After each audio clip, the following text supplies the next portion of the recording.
काकडीचे पराठे आहेत। तर चला सुरुवात करूया काकडीचे पराठे करायला। इथे 2 मी मीडियम साईजचे काकडी घेतली आहे। वजनावरती हे 300 ग्रॅम होत्या।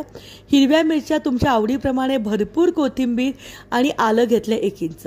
इथे हिरव्या मिरच्या आणि आलं आपल्याला मिक्सरमधून ग्राइंड करून घ्यायचे आहे, कारण लहान मुलांच्या तोंडामध्ये मिरच्या आलं तर ते खाणार नाहीत, त्याच्यामुळे ह्याला मिक्सरमधून मी ग्राइंड करून घेतले। थोडीशी कोथिंबीर पण टाकून घेतलेली होती त्याच्यामध्ये आणि खडबडीत असं त्याला मी ग्राइंड करून घेतलेला आहे। आता जी काकडी घेतलेली आहे, मार्केटमध्ये अशी पांढरसर रंगाची काकडी सुद्धा येते आणि हिरवीगार काकडी सुद्धा येते। तुम्हाला जी सहज अवेलेबल असेल ती काकडी घ्या। काकडी स्वच्छ धुवायची आहे, सोलून घ्यायची आहे। काकडीचा जो पुढचा भाग असतो थोडासा कापून खाऊन बघा, काकडी कडू तर नाहीये ना, आणि काकडीला किसून घ्यायची आहे। काकडीमध्ये भरपूर प्रमाणामध्ये पाणी असतं, त्याच्यामुळे ॲडिशनल आपल्याला अजून पाणी घालायची गरज नाही आहे।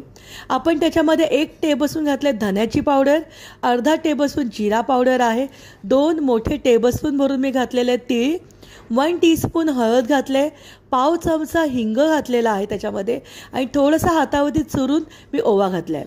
मिक्सरमध्ये ग्राइंड केलेलं आपण हिरवी मिरचीची पेस्ट टाकलेली आहे, थोडीशी साखर घातली आहे मी त्याच्यामध्ये, चवीप्रमाणे मीठ 2 वाट्या घेतलेला आहे इथे मी कणिक, आणि 2 टेबलस्पून घेतलेला आहे मी चण्याचं पीठ।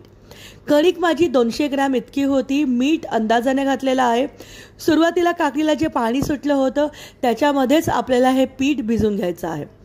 समजा जर लागलं तर वरती थोडंसं पाण्याचा आपल्याला हबका द्यायचा आहे आणि पीठ भिजवायचं आहे। पीठ भिजवताना घट्टच भिजवायचं आहे, कारण काकडी हे पाणी सोडतं। हे पण लक्षात ठेवा की हे पीठ भिजवून आपल्याला खूप वेळ नाही ठेवायचं आहे, कारण जसं जसं हे पीठ भिजत जाईल तसं त्याला पाणी सुटत जातं। त्याच्यामुळे लागलं तर पाण्याचा हबका देऊन इथे आपण हे कणिक मळून घेणार आहोत। अप्रतिम चवीचे असे हे काकडीचे पराठे तयार होतात, नक्की करून बघा। खूप सोपी रेसिपी आहे आणि टिफिनला द्यायला अतिशय सोपी अशी ही रेसिपी आहे। बघा पीठ भिजून झालंय, वरती थोडंसं तेलाचा हात लावत आहे मी, जेणेकरून काकडी अजून जास्त पाणी नाही सोडणार। पिठामध्ये भिजवताना प्रिकॉशन घ्या, लागेल तेवढंच पाणी ॲड करा, कारण जेव्हा आपण हे पीठ भिजवून ठेवू आणि पराठे करायला घेऊ तेव्हा हे पीठ पातळ होण्याची शक्यता असते, त्याच्यामुळे सुरुवातीला पीठ हे घट्टच भिजवून घ्या। माझ्या या रेसिपीपासून 8 मीडियम साईजचे पराठे तयार झाले होते। लहान मोठ्या साईजमध्ये तुम्हाला जसे आवडेल तसे गोळे करून घ्या, खूप जास्त मोठे नका करू, कारण जसं मी आत्ता सांगितलं लाटता लाटता हे पीठ पातळ होण्याची शक्यता असते। त्याच्या मीडियम साईजचे मी गोळे करून घेतलेत। सुकं कणिक लावायचं आहे आणि जसं तुम्ही रेग्युलर चपाती लाटतात, पराठे करतात तसं ह्याला लाटून घ्यायचं आहे। हे सगळं करत असताना बाजूला तवासुद्धा मी तापत ठेवला होता। खूप पातळ चपाती लाटून नका घेऊ, पराठे नका करू, नाहीतर ते फाटण्याची शक्यता आहे। काकडी लाटत असताना पाणी सोडते, पण अप्रतिम असे हे पराठे होतात। आणि तवा गरम करायला ठेवला होता, त्याच्यावरती दोन्ही बाजूनी मस्त खरपूस आपल्याला ह्याला भाजून घ्यायचा आहे। तुम्ही तूप तेल काहीही लावू शकतात। या रेसिपीमध्ये मी हिरवी मिरची घातलेली आहे, पण जर तुम्हाला हिरवी मिरची नसेल आवडत तर तुम्ही यामध्ये लाल तिखट घातलं तरीसुद्धा चालेल।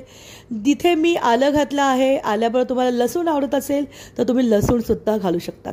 अप्रतिम चवीचे काकडीचे असे हे पराठे तयार होतात आणि अतिशय हेल्दी आहेत। मुलांच्या डब्याला नक्की ट्राय करा। व्हिडिओ आवडला असेल तर आमच्या यूट्यूब मराठी चॅनल खाद्यजत्रा या चॅनलच्या व्हिडिओला लाईक करा, व्हिडिओला जास्तीत जास्त शेअर करा आणि बाजूला दिलेला बेल आयकॉनला क्लिक करा। तयार झाले गरमागरम असे आपले काकडीचे पराठे। तुम्ही ह्याला दह्याबरोबर सर्व करू शकतात, लोणचं किंवा टॅमॅटो सॉस कशाबरोबर सुद्धा तुम्ही याला सर्व करू शकतात। गरमागरम खाल्ले तरीसुद्धा हे पराठे खूपच जास्त खमंग लागतात, आणि समजा थंड जरी झाले तरीसुद्धा हे खायला अप्रतिम चवीचे असे आपले हे काकडीचे पराठे तयार होतात। व्हिडिओ आवडला असेल तर कमेंट बॉक्समध्ये कमेंट करून नक्की सांगा की तुम्हाला आजचा हा व्हिडिओ कसा वाटला आहे।